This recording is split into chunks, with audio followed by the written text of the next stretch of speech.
Assalamualaikum warahmatullahi wabarakatuh. Anak-anak, selamat berjumpa kembali dengan Bu Yuni. Apa kabar anak-anak? Semoga sehat-sehat selalu dan tetap semangat. Anak-anak, hari ini kita akan belajar IPA dengan materi sistem gerak pada manusia. Part kedua, yaitu tentang sendi atau artikulasi dan otot. Baiklah, marilah kita awali pembelajaran di pagi ini dengan membaca basmalah. Bismillahirrahmanirrahim. Kompetensi dasar 3.1. Tujuan pembelajaran: setelah kalian mengamati materi dan membaca materi ini, diharapkan dapat: 1. Mendeskripsikan jenis-jenis sendi. 2. Dapat mengidentifikasi sendi-sendi yang bekerja dalam melakukan aktivitas sehari-hari. 3. Dapat mendeskripsikan macam-macam otot. 4. Dapat mendeskripsikan cara kerja otot. Dan 5. Dapat mendeskripsikan gangguan yang terjadi pada sistem gerak.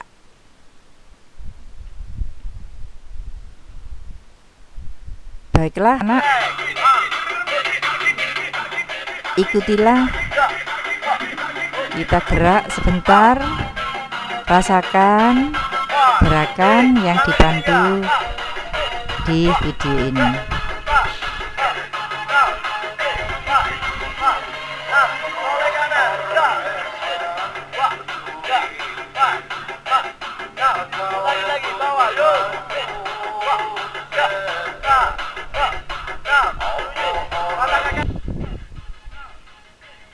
Nah, perhatikan anak-anak, mengapa kalian bisa berjalan di tempat?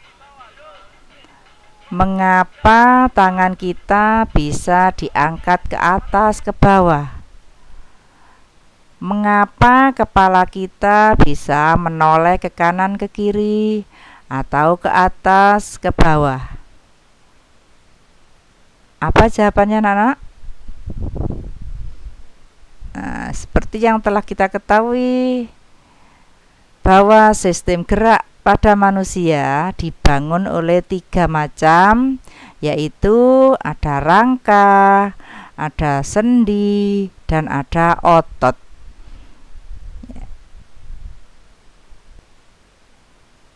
Seperti yang telah kita ketahui bahwa tulang-tulang penyusun tubuh kita yang terdiri dari 206 buah tulang, yang di dalamnya itu ternyata tulang yang satu mengadakan hubungan dengan tulang yang lain. Nah, hubungan antara 2 tulang atau lebih itu disebut dengan persendian atau artikulasi. Di dalam sistem gerak pada manusia, persendian memiliki fungsi serta peranan yang amat penting dalam proses terjadinya aktivitas atau gerakan. Baik, berikut macam-macam sendi. Berdasarkan sifat geraknya, sendi dikelompokkan menjadi 3 macam, yaitu 1. Sendi mati atau sinartrosis. 2. Sendi kaku atau amfiartrosis. 3. Sendi gerak atau diartrosis. Baik, kita pelajari satu persatu. Yang pertama, sendi mati. Apa itu sendi mati?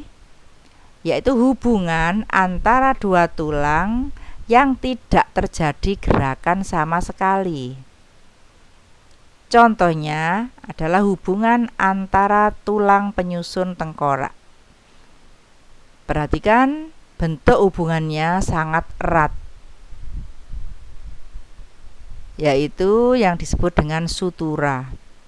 Misalnya hubungan antara tulang dahi dengan tulang ubun-ubun, hubungan antara tulang tengkorak tulang kepala belakang dengan tulang ubun-ubun. Nah, ini hubungannya sangat erat sehingga tidak menghasilkan gerak sama sekali.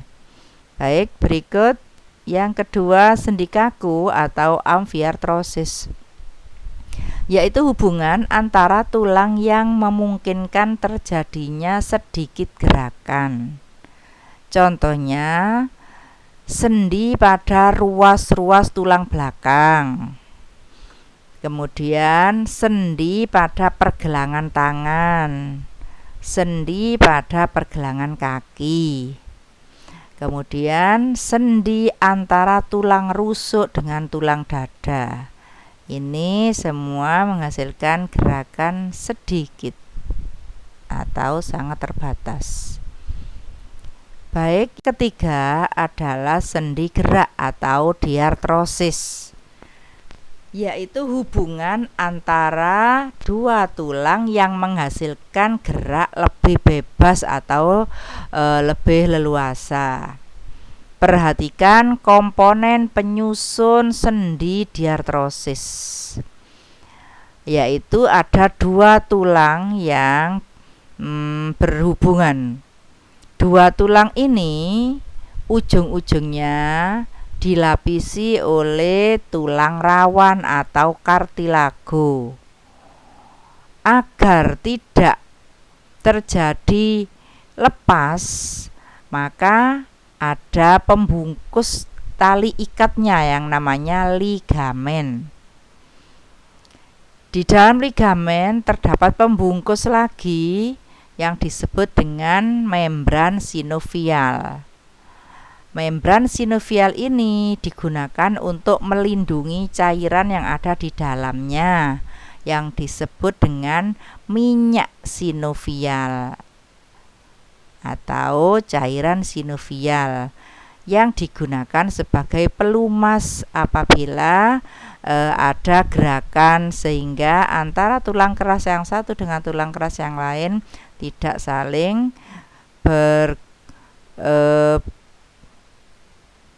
bergerak dengan mengeluarkan suara. Berdasarkan arah geraknya, diartrosis atau sendi gerak dibedakan atas 6 macam, yaitu ada sendi engsel, sendi pelana, sendi putar, sendi peluru, sendi geser atau luncur, dan sendi kondiloid. Selanjutnya akan kita pelajari satu persatu. Yang pertama, sendi engsel. Sendi engsel itu adalah hubungan antara tulang yang satu dengan tulang yang lain yang menghasilkan gerak satu arah.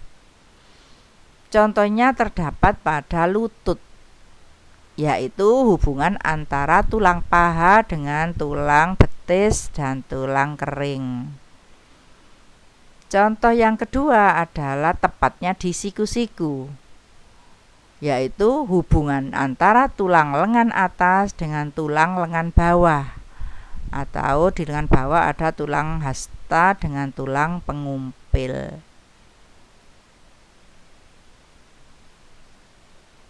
Gerakannya hanya satu arah seperti engselnya jendela atau pintu. Berikut sendi pelana, yaitu hubungan antara tulang yang menghasilkan gerakan dua arah seperti pelana kuda. Contohnya terdapat pada pangkal ibu jari dengan telapak tangan.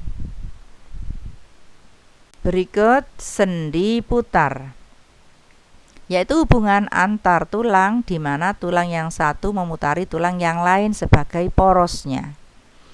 Contohnya adalah antara tulang tengkorak dengan tulang leher. Ini menyebabkan kepala kita bisa toleh ke kiri, toleh ke kanan. Kemudian contoh yang kedua, antara tulang hasta dengan tulang pengumpil. Ini adalah satu tulang memutari tulang yang lain. Apa akibatnya? Akibatnya adalah telapak kita bisa menengadah atau bisa menelungkup. Itu karena ada tulang satu memutari tulang yang lain yang disebut dengan sendi putar. Jadi bukan berputar-putar tangan kita pada pergelangan tangan, bukan itu yang dimaksud sendi putar. Berikut sendi peluru, yaitu hubungan antara dua tulang di mana tulang yang satu ujungnya berbentuk bulat atau bonggol yang bisa masuk ke ujung tulang yang lain yang berungga, yaitu yang berbentuk seperti mangkok. Sendi ini membentuk gerakan sangat bebas atau dapat bergerak ke segala arah.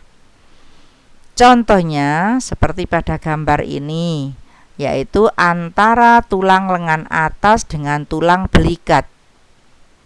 Perhatikan ujung-ujung tulang yang berhubungan.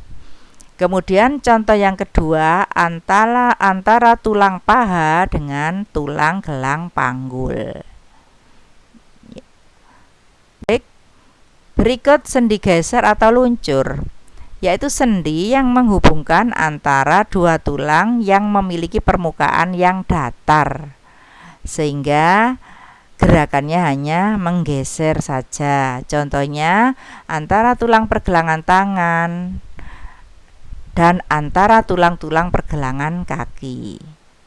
Berikut sendi kondiloid, yaitu sendi yang terjadi di antara kedua tulang yang permukaannya berbentuk oval. Contohnya adalah hubungan antara telapak tangan dengan ruas jari tangan.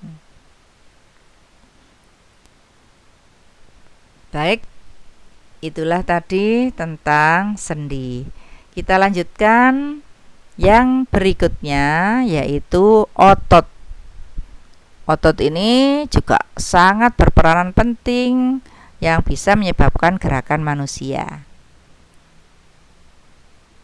Apa otot? Otot itu merupakan jaringan yang terdapat di dalam tubuh manusia yang fungsinya adalah sebagai alat gerak aktif untuk membantu tulang agar bisa bergerak. Karena tulang itu seperti yang sudah kita pelajari sebagai alat gerak pasif, tidak bisa bergerak tanpa adanya otot.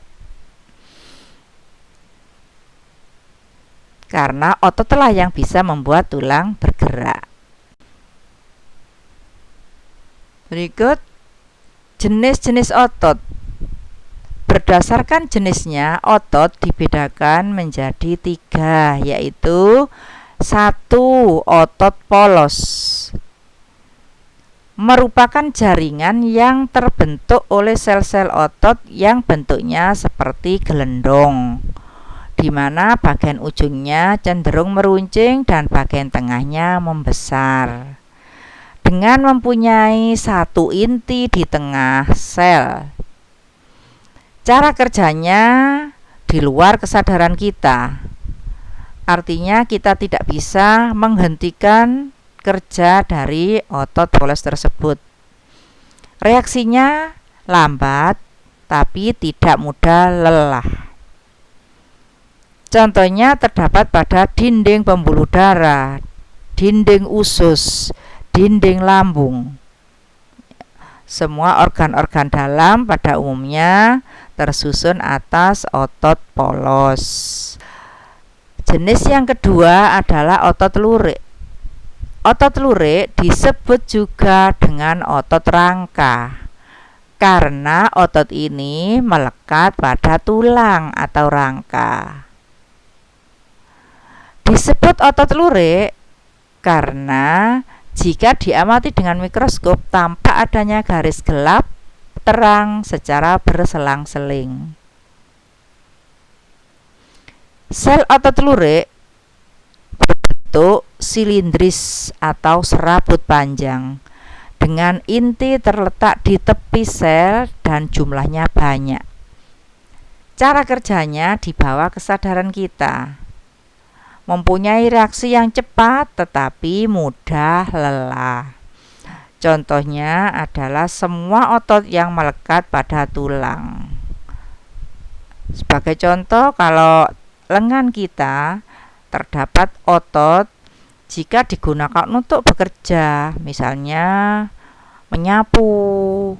Nah, itu kalau terus-menerus akan terasa lelah. Nah, itulah yang termasuk ciri dari otot lurik. Berikut otot jantung. Pasti namanya sesuai dengan letaknya, yaitu terletak pada organ jantung. Bentuk selnya seperti otot lurik, tetapi bercabang. Mempunyai inti satu di tengah dan cara kerjanya di luar kesadaran kita. Baik. Sekarang bagaimana gerak dan kerja otot itu? Otot bergerak secara berkontraksi dan relaksasi. Ketika otot dikatakan berkontraksi, maka ukurannya akan memendek, menjadi keras, dan akan membentuk gelembung pada bagian tengah atau membesar. Dengan adanya kontraksi pada otot, maka tulang akan tertarik karena memendek. Untuk mengembalikan tulang tersebut pada posisi awal, maka dibutuhkan otot yang relaksasi. Artinya, harus ada otot lain yang berkontraksi agar bisa menarik tulang itu kembali ke posisi awal. Jadi, untuk bisa menggerakkan tulang, setidaknya dibutuhkan kerjasama dari dua macam otot dengan cara kerja yang berbeda. Nah, dengan berdasarkan kepada cara kerjanya, maka otot dapat dibedakan menjadi dua jenis, yaitu ada otot sinergis dan otot antagonis. Apa bedanya otot sinergis dan otot antagonis? Nah, otot sinergis yaitu dua otot atau lebih yang berkontraksi dan berelaksasi secara bersama-sama. Jadi dua otot itu kalau berkontraksi bersama, kalau berelaksasi juga bersama. Contohnya adalah otot pronator teres dan otot pronator quadratus yang letaknya pada lengan bawah. Atas kerjasama dua otot inilah menyebabkan telapak kita bisa tengadah atau telapak kita bisa telungkup. Perhatikan gambar.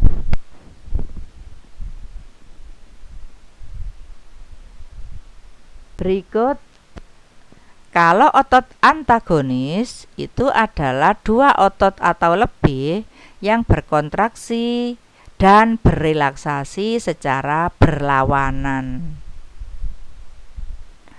Contohnya adalah antara otot bisep dengan otot trisep. Dua otot ini letaknya ada di lengan atas. Otot bisep terletak di bagian depan, otot trisep terletak di bagian belakang.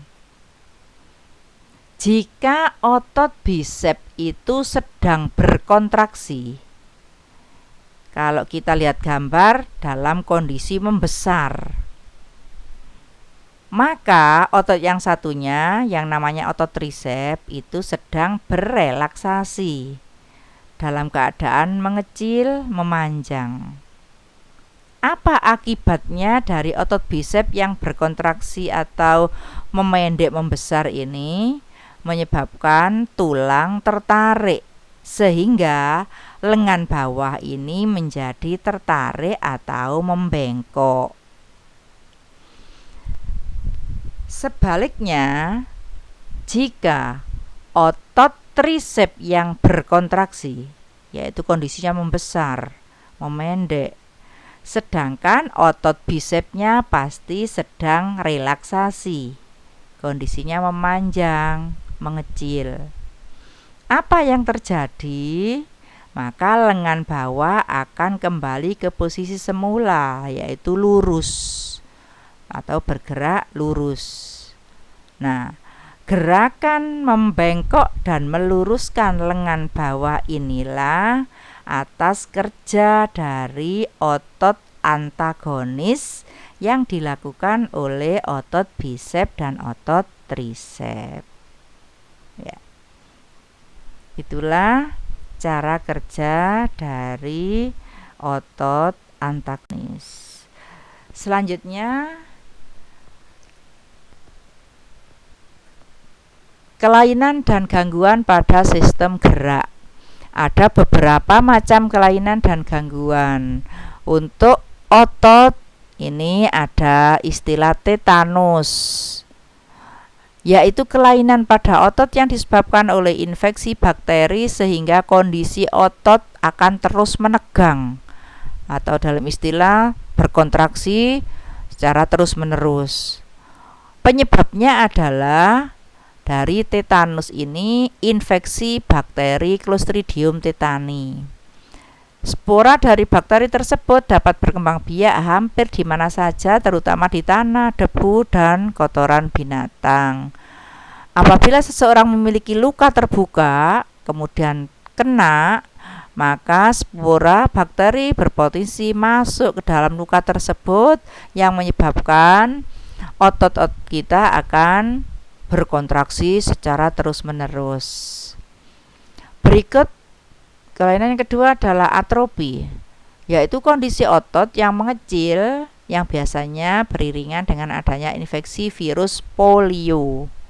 Karena tidak digerakkan, maka otot akan menyusut dan mengecil.